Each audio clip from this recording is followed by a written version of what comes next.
So that time, hindi pa nila napangalanan na dengue.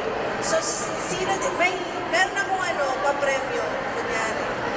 Sino ang makakahula kung saan yung first ever confirmed dengue infection sa buong mundo? I mean sa world. Sige nga, meron ako dito ipapamigay. Sino makakahula?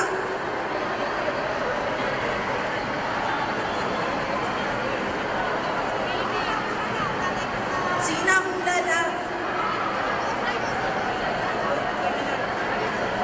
Hula lang po kayo.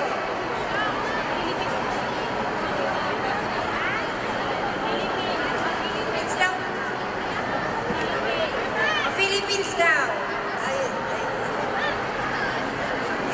Tama.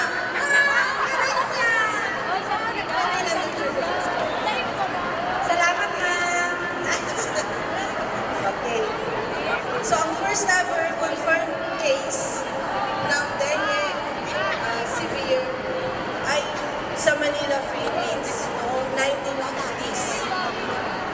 So, next slide, please.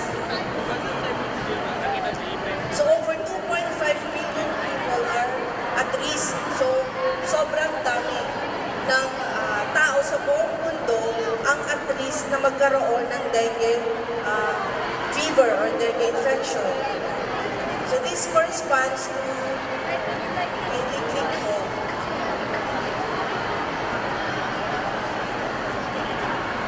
to 40% of the population ng buong mundo. So ganoon kadami. At 1.8 billion nito or 70% ay nasa Asia Pacific countries. Next. So, sabi ng WHO, ay wait lang po. Ayun. 40% ng the world's population are at risk of contracting dengue. So, dati, 9 countries lang ang endemic to dengue. Pero ngayon, umaabot na ng 100 countries buong mundo, meron ng dengue. So, may kinalaman din ang climate change dito, yung temperature ng buong mundo. So, about 390 million ng dengue infections ang naitatala sa buong mundo. So, ito, merong 500,000 cases ang severe. Sabihin ito yung malalang type ng dengue. And umaabot ng 25,000 deaths a year. So, madami din ang namamatay sa dengue. So, in 2018, ganito kadami ang cases na naitala sa buong Pilipinas. So, a total of 105,385 dengue cases from January 1 to September 2018. So, similar siya noong, halos similar siya noong 2017 na 99,000.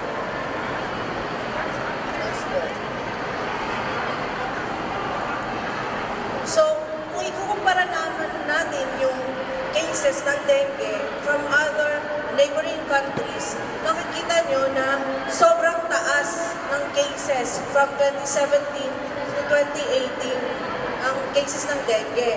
And pinakamataas, imagine mo yung Singapore, walang namatay ng 2017 at 2018. Sa Laos, 14 noong 2017, wala din noong 2018.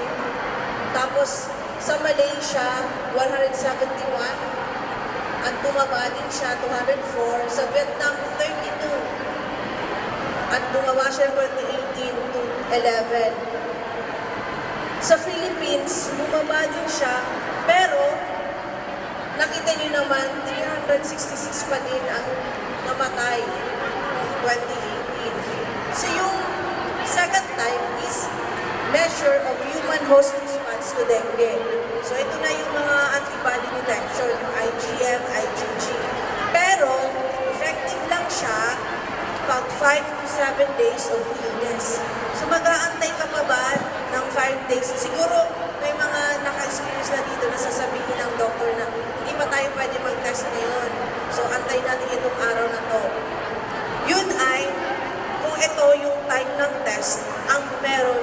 available sa hospital na yun. So, antibody detection. Kasi di ba, kung nagkakaroon tayo ng infection, whether it's viral or bacterial, ang immediate response ng body natin ay mag-produce ng antibodies para i-counter.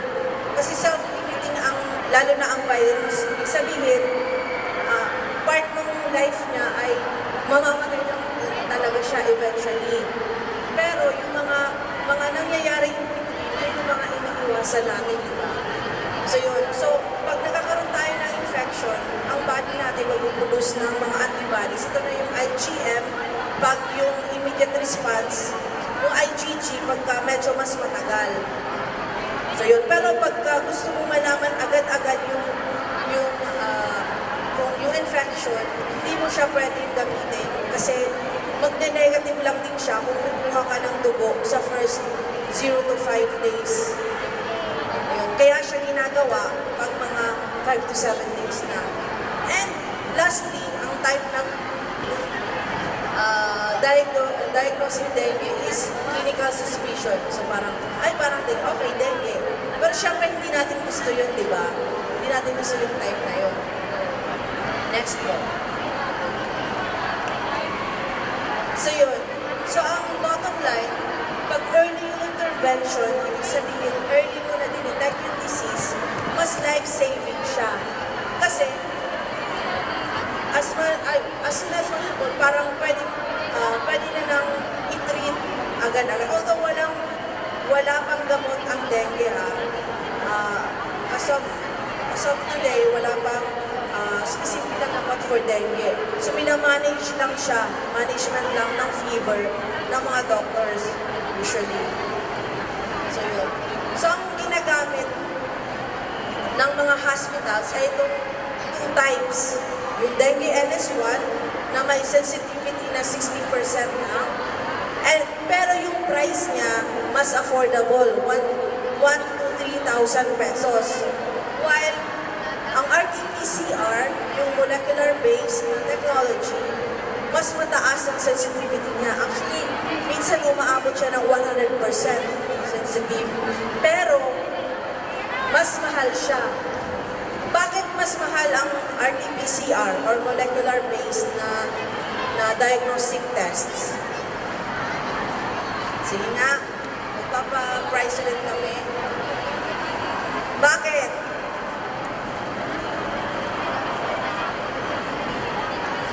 Siguro mas madaling ma-detect at the first day of COVID. Yes, kasi nandun siya sa type 1 na diagnosing. Kasi molecular-based siya. But aside from that, mas mahal siya kasi yung machine na kailangan mo mahal din, umaabot ng millions. And kailangan mo ng well-trained personnel to do the test. Actually, hindi din siya basta-basta ginagawa ng medtex kasi yung medtex kailangan may molecular training. Parang subspecialty siya ng medtech. Next po. So the diagnostic challenge, therefore, is how one can access the power of molecular-based assays in the diagnosis of dengue without significantly hurting the patient or family's pocket. So paano natin makukuha yung price ng NS1 pero yung power niya ay PCR. Next po.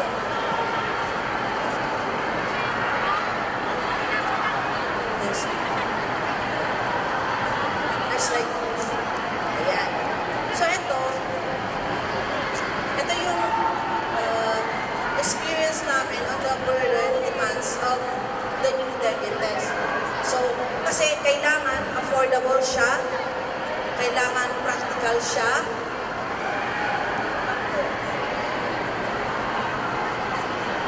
balik lang po. So, dapat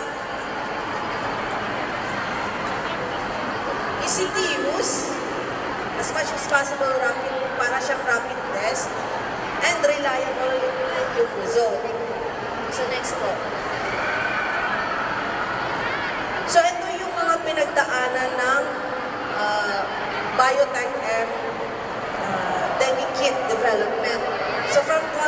na-identify namin, and nag-prototype, and then nag-redesign, and then, of course, may informed consent yun. So, madaming test din na kasama, maliban sa Biotek-M. So, merong PCR, merong ELISA, merong din RDT, yung rapid test.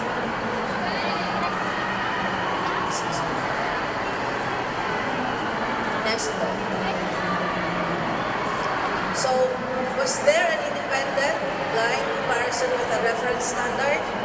Yes. Kasi, sinabi ko na iba't ibang test na kasama maliban sa Biotek-M. Remember, ang Biotek-M na kit ay molecular based. Hindi siya kagaya ng NS1 na rapid. So, gagamitin mo pa din siya sa laboratory kasi ang pinalitan niya ay ang katumbas niya ay yung PCR na mahal na kailangan mo ng equipment. So, ang reference lab nung pilot kasi, before nung clinical trial, ay RT-PCR lang. So, merong mga limitations na nakita namin dun sa pilot kasi yung PCR lang yung katumbas niya. Meron kasing mga tests na positive sa Biotek-M pero negative sa PCR. So, paano yun? Kasi ang gold standard mo ay PCR. So, ang ginawa namin dun sa clinical trial na kasama na yung serological para ma-confirm kasi yung clinical manifestation ng mga samples na positive sa Biotek-M pero negative sa PCR ay mukhang dengue. So, nung nagkaroon na ng clinical trial, sinama na yun. So, na-confirm na because of the low limit of detection, so, ibig sabihin, si Biotek-M, kaya niyang i-detect kahit mababa yung concentration ng virus doon sa patient. Pero yung virus, the same sa primary at secondary. So pag secondary infection, bumababa na yung sensitivity ng NS1. And since endemic sa atin ang dengue, diba? So most probably, madami sa atin ang na-infect na ng dengue, hindi natin alam. Kasi nga, diba yung first infection ay minsan asymptomatic or walang symptoms na lumalabas, pwedeng hindi kalagnatin. Next po. So, kung gusto mo ng better lab reference, pwede mo gamitin yung combination ng NAAT, kagaya ng RT-PCR, or antigen tests like the dengue NS1, or serologic tests, plus alternative diagnosis. Minsan yung mga clinical, sinasamahan din ng clinical data ng mga doctors. Next. Traditional medicine. So, traditional medicine is the diverse health practices, approaches. It can be practice, it can be a practice, it can be an approach, it can be a knowledge or belief incorporating the use of plant or animal or mineral-based medicines, spiritual therapies, manual techniques and exercises which can be used to maintain well-being as well as to treat, diagnose, or prevent illness. So among the crowd po, sino po yung medyo naniniwala pa tayo sa traditional med? Wala na sa inyo? Yung meron pong kilalang matatanda na siya magaling siyang pangagas, yung mga ganong terminologies. So it's good that we are now advanced or we are now embracing the new technology and we are now moving on. Okay? So from the study, up to 80% of the population rely on traditional medicines for their primary health care needs among the low and middle income countries, while 65% of the population reported of traditional medicine utilization comes from high-income countries. So saan tayo sa Pilipinas? So of course, we belong to the local to middle-income countries who still patronize traditional medicine. So according to PGIN 2016, there are about 500,000 species species of plant on this earth today, and only about 5,000 have been studied for their medicinal applications. So 80% of people in developing countries rely on traditional herbal medicines. 80% of world population uses traditional herbal medicine for primary health care, while 25% of today's prescription drugs contain compounds isolated from plants. So if you notice the proportion, only a little accounts for the isolation. That is because when it comes to isolation procedures, it involves much technology and much expense. So less po yung nagpupusi sa isolation or the drought. The consumption of herbal medicine does not appear to be abating, meaning to say, there are still people who believe in traditional medicine. Next slide, please. So let us try to see the traditional medicine in the Philippines. So it involves a wide range of practices, but herbal medicine is a core part. So chemically synthesized drugs have revolutionized healthcare in most parts of the world, but developing countries such as Philippines still rely on traditional practitioners and herbal medicines for primary healthcare due to high cost of synthetic drugs. If not, some would have a mentality nga, ay may mga side effects to, kaya wag na lang mga synthetic drugs. Sa natural na lang yung ipapatronize. So there are approximately 250,000 traditional medicine medical practitioners in the Philippines who recommend locally available medicinal plants for treating ailments, and these plants carry the potential for substantial pharmacological research. So let us try to see some examples of which yung mga from natural product of origin. So we have morphine. So probably some of you have already met this one. Kung may mga patient tayo na sobrang intense yung pain and they are hospitalized, usually they are being administered with this, with prescription, of course. So in 1800s, morphine, an opiate analgesic, was first isolated from the opium poppy plant known as Papaver somniferum. So after 26 years, it was successfully marketed by Merck, and up to date, it is one of the most commonly used opiate analgesic for the management of moderate to severe pain. Another example is aspirin, which is until now available in the market. So the widely used non-steroidal anti-inflammatory drug known as NSAIDs, aspirin was also based on natural product. So yung in-isolate po na active compound known as salicin from the bark of the willow tree, Salix alba. So it was first marketed by Bayer in 1899. So from 1899 until now, aspirin is still in the market. So along with aspirin, we have other NSAIDs being from natural origin. We have the curcumin from luyang dilaw or luya. Then we also have bromelain, if you have heard about that, from pineapple.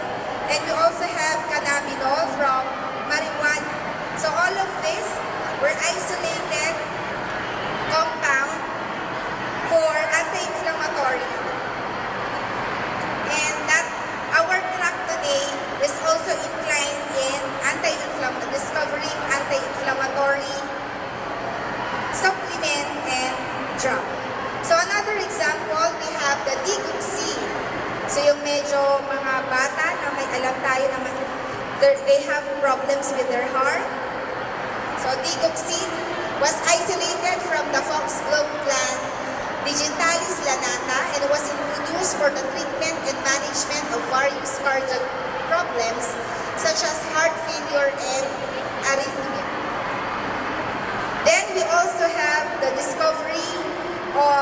the vinca alkaloids, vinblastine and vinclistine. They were isolated from the periwinkle plant and were the first agents of plant origin to advance into the clinical use for the treatment of cancer. So this led to a new era of the use of plant materials as anti-cancer agents. Then, ito siguro yung pinaka-familiar sa atin. So, we have the ascoforte or known as the lagundi. Para saan siya? Para sa cough. It's a natural cough remedy. So, lagundi has been used for centuries. So, medyo matagal na. Pero before, it was being used for headache. So, ang alam natin, sa cough. But for centuries, it has been used for headache, to cleanse ulcers, meaning to say, kung may sugat, pwede, and to treat skin diseases, diarrhea as well, and cholera. So before it was discovered for cough, eto na yung mga traditional uses niya. Then, sino bang program ang nag-initiate dito? It's again the DOST, Department of Science and Technology, with the National Integrated Research Program on Medicinal Plants or NIRPROM. So it was in 1994 that the Lagundi tablet technology had been introduced. So in 1996, only Pascual Lab took the market of marketing the Lagundi. So DOST PCHRD may base formulation of Lagundi products and continue to be on sale in Filipinos pharmaceutical market brand Ascof capsule and in syrup. Together, of course, with the University of the Philippines, Manila. Another, we have also the Relief. So it is a diuretic herbal drug from Sambo. So siguro may mga gumagamit pa dito ng mga dahon, pero pag wala tayong dahon sa bakuran natin, there is already an over-the-counter Sambo. And the very famous, the commercial of Bea Alonso 4G comes from a natural origin of combination of garlic, ginkgo biloba, ginseng, and grape seed. Ito yung claim antioxidant. Kumbaga, sa commercial, nakakatanggal sana siya ng stress, mga ganon. Pero, ang kino-commercial is para gumanda tayo. To catch, of course, the market. Then, we also have the very common or the very famous ampalaya. Ampalaya or herbal supplement, lowering blood sugar level. So if you notice, hanggang safety level lang po yung tinapos sa assay, kaya siya tinatawag na supplement. They are not still considered as drug, but they are safe for consumption. So let me take you to Tuklas Lunas Development Center of the Mariano Marcos State University.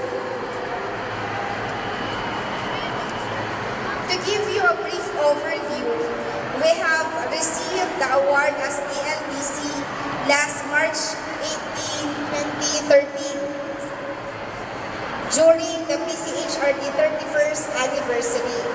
So we have started from 46 plants, indigenous plants. Then we have screened the 46. At ano yung magpagkataon mo duwa nga importante nga commodity tang pagbiag tayo. One, DJ makan. Number two, DJ tanong. Uri tanong ang mantibado ni tao, okay lang. Kayat tayo man, di ba? Ngayon, awan ti balay, mabalilatan na mabalingawat nga silong. But without water and food, we cannot survive. Definitely. So, DJ topic ko tatapat, let's relate it to business. Baka iba kayo, we are doing business here. No. We are being doing business for good health. Okay, so, mabalikan na kasi tayo aming estudyante, the employees, academic people, walk-ins, and everybody here can do the business that I will be doing? Definitely yes. Kanya po. So please give me 10 minutes lang ng presentation ko. I'll make it very short. Amo ka medyo mabising kayo. Mga bising kayo po, please give a tap to your right right na the shoulder katuayo po. Tap nyo kasi kang kayo iti mirin tayo. No, itap nyo yung right shoulder na, itap nyo, piksahan nyo ako. Tanong mga ring na. Ayan. Kaya agree kayo ko, okay.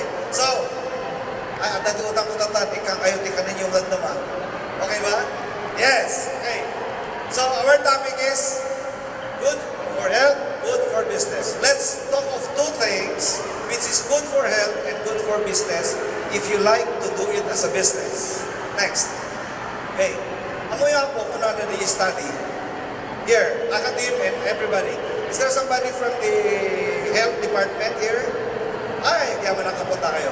Una na ito'y 14.2 million Filipinos today are malnourished. Dahil malnourished kayo magpagadahan lang ka dahil agkakapsot na matmatay. Dua iti double burden of malnutrition in the country. One, we have the children who are stunted, ay babasit amo, dahil na nagana na dyan.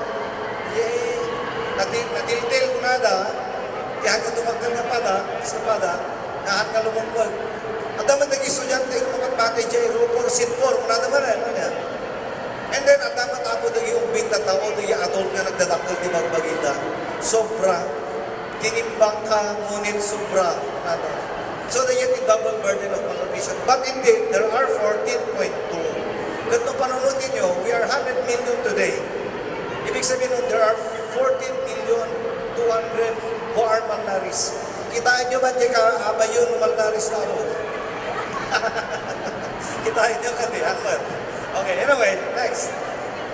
Na ito yung po iti slide nga nagpo iti Food and Nutrition Research Institute. Iti gravity na natin ko na, kitain nyo din yung kulay blue. Yung kulay blue graph tells something about children who are stunted.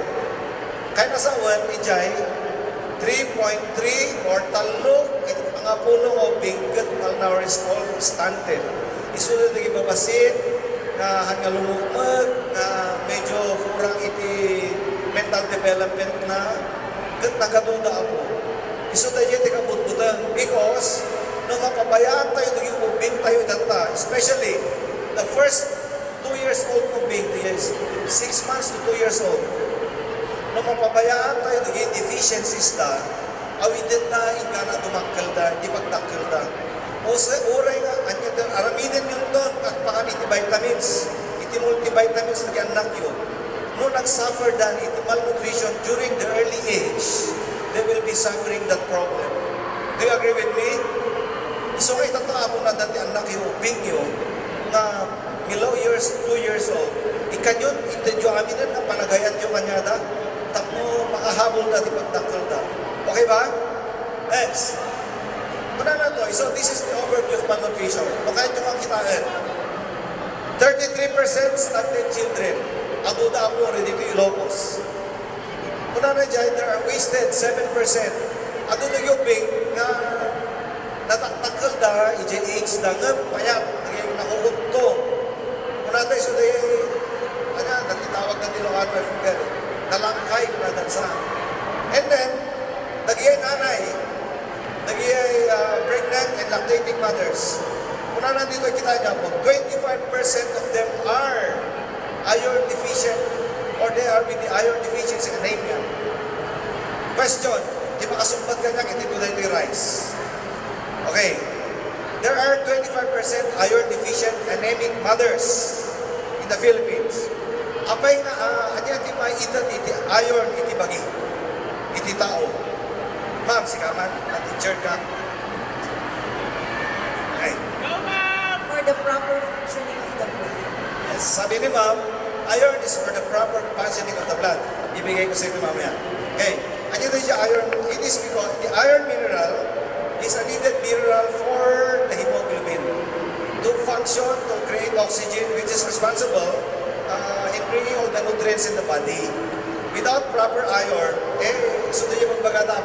na nakapsot kag panunod, masakilin, at saka hagyan na pintas. Siguro ma'am, isa nga na pintas kayo, mga kati iron. Palakpakan nyo naman si ma'am. Okay. Now, so, next one. So, malnutrition is a problem. Ako di malnourished of being, mabagat, lalakay, inata. Kung ayaw na kita lalaki, natahang kayo malnourished. Kung nanasir, ganyan, nohanan ka nung tumakdar, malnourished ka.